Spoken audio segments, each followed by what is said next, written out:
අයිබෝන් සුබ දවසක් වේවා. ගිනිමෙලේ YouTube නාලිකාවේ හොඳම වෙලාව විශේෂාංගයත් එක්ක එකතු වෙලා ඉන්නේ. දෙවනිදා ඉඳලා 8 වෙනිදා දක්වා මේෂ ලග්නේ ඉඳලා මීන ලග්නයට අපි කතා කරනවා. ජූනි මාසේ දෙවනිදා ඉඳලා 8 වෙනිදා දක්වා කාලය දෙවනිදා සහ 3 වෙනිදා විදේශීය භාෂාවන් අධ්‍යයනය කරන දරුවන්ට ඉතාම හොඳයි. කාලයක් තිස්සේ ඔයාට මේ යම් යම් අසනීප තත්ත්වයන් තිබ්බනම් ඒවා සුව වෙන තත්ත්වයටපත් වෙනවා දෙවනිදා සහ 3 වෙනිදා. 4 වෙනිදා 5 වෙනිදා 6 වෙනිදා දවස්වල ශරීර සෞඛ්‍ය තත්ත්වය යම් දුර්වලතාවයකට ලක් වෙන්න පුළුවන්. විශේෂයෙන්ම 5 වෙනිදා සහ 6 වෙනිදා වගේ දවස් බඩේ උඩ කොටස නිකන් පුරෝදාපු ගතියක් ඇති වෙන්න පුළුවන්. තෙල් පිත කොලෙස්ටරෝල් වගේ ලෙඩ රෝග තියෙන අය ටිකක් පරිස්සම් වෙන එක ඉතා හොඳයි. 7 වෙනිදා සහ 8 වෙනිදා සරල සාමාන්‍ය විදිහට ඔයාගේ කටයුතු ක්‍රමවත් විදිහට කරගන්න පුළුවන් හැකියාවක් ලැබෙනවා. දෙවනිදා ඉඳලා 8 වෙනිදා දක්වා කාල සීමාව දෙවනිදා සහ 3 වෙනිදා වගේ දවස් පියා හා පිය පාර්ශවයත් එක්ක තියෙන බැඳීම හොඳයි. තාත්තගෙන් හෝ තාත්තගේ පාර්ශවයේ අයගෙන් තාත්තා ජීවතුන් අතර ඉන්නවනම් මොන හරි දෙයක් ලබා ගන්න ඉල්ල ගන්න ඉතාම හොඳයි. 4 වෙනිදා 5 වෙනිදා සහ 6 වෙනිදා වගේ දවස් මේ වගේ දවස් තුනම ඔබට විභාග යෙදෙන්නේ නැති වෙන්න පුළුවන්. හැබැයි විභාගයකට මුහුණ දෙන්න ලෑස්ති වෙන්න. විභාගයකට මුහුණ දෙන්න සමහර විභාග තියෙනවා ඔන්ලයින් අපිට කැමති වෙලාවක කරලා තෝරගෙන කරන්න පුළුවන්.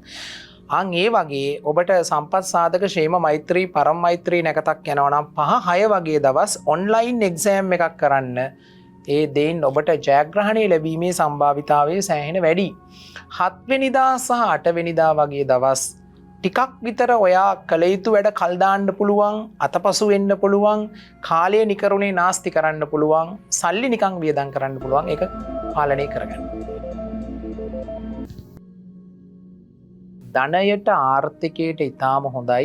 තියෙන්නේ අතේ කීයද ඒ මුදල යොදවලා පුළුවන් විදිහට බිස්නස් එකක් පටන් ගන්න පුළුවන් නම් ඉතාම හොඳයි. ව්‍යාපාර ආරම්භ කරන්න මහා ලොකුවට සල්ලි ඕනේ නැහැ. අවශ්‍ය වෙන්නේ චේතනාව, ඔයාගේ කේන්දරයේ තියෙන දැක්ම, ඔයාගේ අදිෂ්ඨානය. එහෙම ඕන තරම් කෝටිපතියෝ වෙච්ච මිනිස්සු අපිනුත් කේන්දර බලාගෙන තියෙනවා. අපි දැකලා තියෙනවා ඒක. හින්දා 2-3 ව්‍යාපාරවලට රැකියාවට ඉතා හොඳයි. 4 වෙනිදා 5 වෙනිදා 6 වෙනිදා ඔයා ආයතනයක ප්‍රධානියෙක් නම් අන්න උපක්‍රමික තීන්දුව తీරන ගන්න. ඔයා ආයතනයක කළමනාකරුවෙක් නම් පහළ කණ්ඩායම් කැඳවලා රැස්වීම් සාකච්ඡා තීන්දුව తీරන ගන්න. ඔයා සාමාන්‍ය ජොබ් එකක් කරන කෙනෙක් නම් ඔයාගේ අනාගතය ගැන ඔයා තීන්දුව తీරන ගන්න. ඒ කියන්නේ සැලසුම් ගොඩනගන්න තීන්දුව తీරන ක්‍රියාත්මක කරන්න උපක්‍රමික තීන්දුව తీරන ගන්න 4 5 6. ඒ අතරින් 5 6 කියන දවස් ඉතා යහපත්. 7 වෙනිදා සහ 8 වෙනිදා වගේ දවස් ජීවිතේ සරල සාමාන්‍ය විදිහට ගත වෙනවා. බොහොම නිදහසේ විවේකීව කාලය ගත කරන්න පුළුවන්. කටක ලග්නේ ලග්නාධිපතියා චන්ද්‍රයා. ලග්නයෙන් දෙවැන්නේ ධනස්ථානයේ කුටුම්බ සංරක්ෂණ භාවයේ ගමන් කිරීම පහුගිය කාලේ ඔයා පෞල් ජීවිතයක් ගත කරන කටක ලග්නධාරියෙක් නම් ස්වාමි පුරුෂයා සහ බිරිඳ අතර යම් යම් ගැටලු ප්‍රශ්න තිබ්බනම් ඒක විසඳ ගන්න ඉඩ ප්‍රස්තාව ලැබෙනවා දෙවනිදා සහ 3 වෙනිදා. 4 වෙනිදා 5 වෙනිදා 6 වෙනිදා ඔයාගේ ජනප්‍රියතාවය වර්ධනය වෙනවා. දැන් කටක ලග්නධාරී නළුවෙක් නිලියෙක්ම ගායකයෙක් ගායිකාවක්ම වෙන්න ඕනේ. ඒ වගේ අයගේ තවත් ගොඩක් හොඳයි. කියන්නේ ඔයා කරන දේවල් අනිත් අය අතර ප්‍රචාරය වෙනවා. අනිත් අය පිළිගන්නවා සහ ඔයාගේ ජනප්‍රියතාවය ප්‍රසිද්ධිය වෙනයි. ප්‍රසිද්ධිය එකක්, ජනප්‍රියතාවය වෙන එකක්. කෙනෙක්ට මංකොල්ල කාලා හරි තමාගේ ගැන නිවුස් එකක් ගියොත් ඒක ප්‍රසිද්ධියක්නේ. හැබැයි ජනප්‍රියතාවයක් කියන්නේ ජනතාවගේ ප්‍රියතාවයට ඔයාපත් වෙන්න පුළුවන්.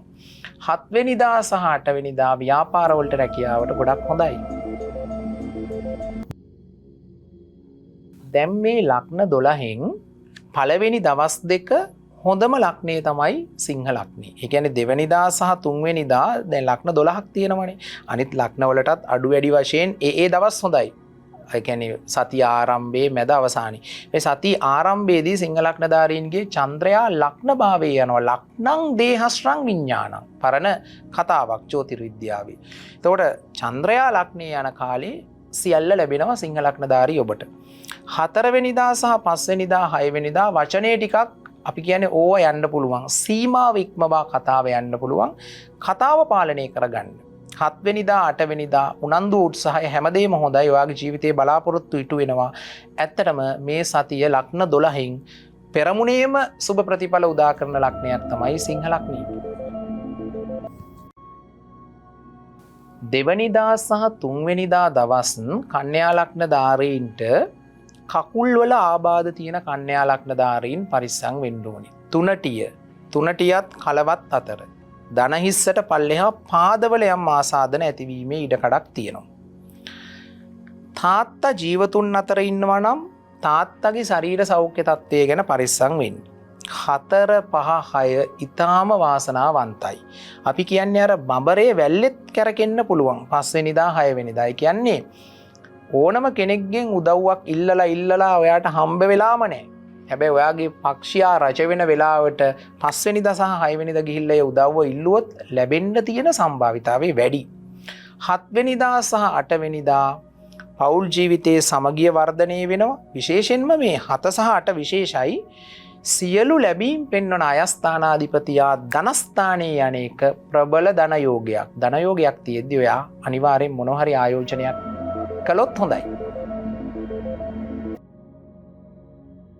සියලු ලැබීම් පෙන්වන අයස්ථානයේ චන්ද්‍රයා ගෝචරය වන පළවෙනි දවස් දෙක තුලා ලග්න ධාරීන්ට ධනයට ඉතා හොඳයි. මොකද අයස්ථානයේ කියන්නේ මුදුන ස්ථානාධිපතිය අයස්ථානයේ අනේක දෙවනිදා තුන්වෙනිදා තුලා ලග්නධාරී ඔයාට පුළුවන් විදිහට මොනවා හරි දෙයකට අත ගහන්න ආයෝජන ව්‍යාපාර හවුල් ව්‍යාපාර හැම දෙයකටම හොඳයි. 4 වෙනිදා 5 වෙනිදා නම් ගැටලුවක් නැහැ. සාමාන්‍ය විදිහට ඔබට ගත වෙයි. හොඳත් නැහැ නරකත් නැහැ මිශ්‍ර ඵල දෙන දවස් දෙකක්. 6 වෙනිදා දවස සමහර වෙලාවට ඔයා ආයතනයේ ප්‍රධානියා එක්ක වැඩ කරද්දි ටිකක් එදා දවසේ අතේ දුරින් ඉන්න. ඕනාවට වඩා ප්‍රධානියා එක්ක ඇලෙන්න, ගැටෙන්න, සතුටු සාමිච්චියේ කතා කරන්න ගිහිල්ලා ටිකක් වැඩ වරදින්න පුළුවන් 6 වෙනිදා දවස. 7 වෙනිදා සහ 8 වෙනිදා ඊටාම සාර්ථකයි. ඕන දෙයකට සුබයි. ඔයාට ඔයාගේ ජීවිතේ හැම දෙයක්ම ලැබෙනවා. කාන්තාවක් නම් පුරුෂයන්ගේ උදව් උපකාර, පුරුෂයෙක් නම් කාන්තාවන්ගේ උදව් උපකාර ලැබෙනවා. මංගල යෝජනා පවා උදා වෙන්න පුළුවන් සතියන්තය. චන්ද්‍රයා රැකියා ස්ථානයේ ගෝචරයේ වෙද්දී නිර්මාණය වෙලා තියෙන අනිකුත් ග්‍රහකා තාරකා සිත්තම මත පදනම් වුණොත් දෙවනිදා සහ තුන්වෙනිදා වගේ දවස් රස්සාවට කෙලින්ම හොඳයි. රස්සාවක් බලාපොරොත්තුවෙන් ඉන්නවා නම් ලැබෙනවා. ඔයාට ඔයාගේ රස්සාවේ මොනවා හරි දෙයක් ප්‍රධානියා එක්ක කතා කරන්න ඕන නම් ආසන්නම බොස් එක්ක මට ටිකක් පඩිය වැඩි කරලා දෙන්න. මට මේ කාලයක් තිස්සේ මේ පඩියට වැඩ කරලා දැන් ඇති. අරයාගේ පඩියත් එච්චර වැඩි වුණා. ඒකත් දන්නවා. එතකොට ඔන්න ප්‍රධානියා හමු වෙලා අනිත් අය ගැන කතා නොකර තමාගේ දේවල් විතරක් ප්‍රධානියා එක්ක හීන් සීරුවට කතා කරන්න දෙවනිදා සහ තුන්වෙනිදා ගොඩක් හොඳ වෙයි. 4 වෙනිදා 5 වෙනිදා 6 වෙනිදා සමාජයත් එක්ක ඇසුරක් ලැබෙනවා. සතුටු වෙන්නට විනෝද වෙන්නට අවස්ථාව ලැබෙනවා. සතුටු වෙන විනෝද වන තැන්වල ගැවසෙනවා. තමාගේ ගෞරවය ආරක්ෂා කරගෙන සීමාවක් තියාගෙන වැඩ කරන්න. 7 වෙනිදා සහ 8 වෙනිදා තමයි ගෞරවය හොඳටම ආරක්ෂා කරගන්න ඕනේ. සමහර වෙලාවට ඔයා දැන් 4 5 6 කරන දේවල් වල නරකක් කළත් ඒක නරක එච්චර මතු නොවෙන්න පුළුවන්. ඒ නරක වුණත් මතු වෙන්න පුළුවන් 7 8 දැන් අපි සමහර දේවල් කරාට පස්සේ එදා දවසේ වැරද්දක් කරොත් එදා මේ දේ පත්තු වෙනවා. සමහර ඒවල් පත්තු වෙන්නේ ටිකක් කල් ගිහිල්ලා. අන්න ඒ වගේ කල් ගිහිල්ලා පත්තු වෙන්න පුළුවන් 7 සහ 8 වගේ දවස්වල ඔයා ඕන දෙයකට අභියෝගාත්මක දෙයකට බය නැතුව මුහුණ දෙන්න විශ්වාසය ඇති කරගන්න 7 සහ 8. එහෙම වුණොත් ඉෂ්ට දේවතාවුන් වහන්සේ සිහිපත් කරලා කටයුතු පටන් ගන්න වරදින එකක් නැහැ.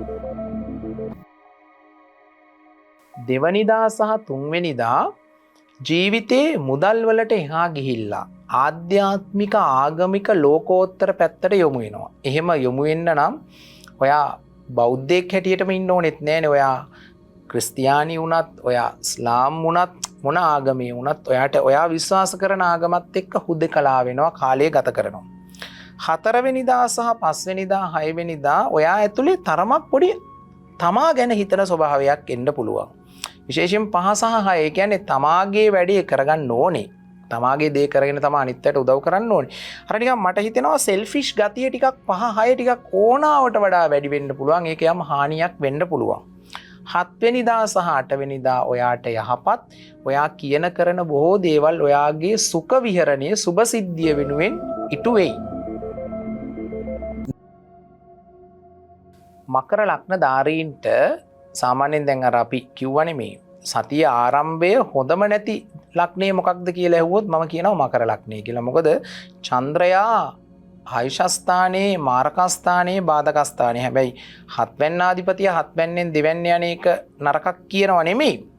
පෞල් ජීවිතය ඇතුලේ පොඩි ප්‍රශ්න ඇති වෙන්න පුළුවන්. සැමියා බිරිඳ අතර ඒකට කරන්න තියෙන්නේ මෙච්චරයි. ඔයා මකර ලග්නධාරී පිරිමියෙක් නම් ඔයාගේ මේ භාර්යාව මොන දේ කිව්වත් ඒක හරි කියලා ඉන්න. ඔයා මකර ලග්නධාරී භාර්යාවක් නම් ස්වාමි පුරුෂයා මොන දේ කිව්වත් ඔයා හරි කියලා ඉන්න. 2 සහ 3 ගොඩාක් ප්‍රශ්න විසඳෙනවා එහෙම වුණොත්. 4 වෙනිදා 5 වෙනිදා සහ 6 වෙනිදා වගේ දවස් ව්‍යාපාරවලට රැකියාවට හොඳයි. විදේශීය රටවල් එක්ක සම්බන්ධතා ඇති වෙනවා. ඈත පළාත් වලින් ලාභ ප්‍රයෝජන ලැබෙනවා. 7 සහ 8 ව්‍යාපාරවලට රැකියාවට සුබ කාලයක් උදා වෙනවා. එතකොට මකර ලග්නධාරීන් අර කාරණාව ගැන චුට්ටක් හිතන්න පළවෙනි දවස් 2.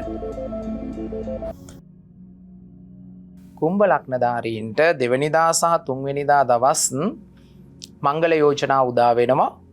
තමන් කරන දේවල් සාර්ථකව කරගන්න පුළුවන්.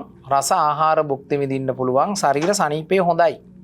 4 සහ 5 අවුලක් නැහැ. 5 වෙනිදා හවස් වරුවෙන් පස්සේ 6 වෙනිදා දවස සීමාවක් තියාගෙන වැඩ කරන්න. මේ අවදානම් සහිත වැඩ කරන්න එපා. සාමාන්‍යයෙන් අවදානම් සහිත අපි කියන්නේ රිස්ක් එකක් අරන් මම මේ වැඩේ කරනවා. ඒ කියන්නේ දැන් කොච්චර හදිස්සි වුණත් බයික් එකේ හදිස්සියෙන් යන්න එපා. වාහනේ හදිස්සියෙන් යන්න එපා. අනතුරු වගේ දේවල් වෙන්න පුළුවන් 5 හවස සහ 6 වෙනිදා දවසම. 7 වෙනිදා සහ 8 වෙනිදා ඔයාට සෞම්‍ය දවසක්. ඔයාට ඔයාගේ ජීවිතයේ බලාපොරොත්තු ඉටුවීමේ හැකියාවක් තියෙන දවසක්. ඇත්තටම දැන් මේ කුම්භ ලග්නධාරීන් මේ සතිය ගැන හිතලා දැනගන්න ඕනේ. අනිත් සියල්ලම අමතක කරත් 5 වෙනිදා හවස් වරුව සහ 6 වෙනිදා දවස පරිස්සම් වුණොත් අර සතිය ඔයාට හොඳ ප්‍රතිඵල වැඩි කරගන්න පුළුවන් වෙයි. මීන ලග්නධාරී ඔබට විශේෂයෙන්ම මේ දෙවනිදා සහ 3 වෙනිදා වගේ දවස් සෙම් රෝග නිසා පීඩාවට පත්වීම ගොඩාක් වෙලාවට වැඩි වෙන්න පුළුවන්. මීන ලග්නධාරී 10ක් ගත්තොත් ඒ ලග්නධාරීන් 10 දෙනෙක්ගෙන් 8 දෙනෙක්වත් අඩුම සෙම නිසා පීඩාවට පත් වෙන්න පුළුවන්. රෝගස්ථානයේ සතුරු ස්ථානයේ 5 වෙනිදාධිපති චන්ද්‍රයා ගෝචරය වෙන නිසා. 4 වෙනිදා සහ 5 වෙනිදා 6 වෙනිදා වගේ දවස් ඔයාට ඊටාම සුබ දවස් 3ක් හැටියට තමයි සැලකෙන්නේ.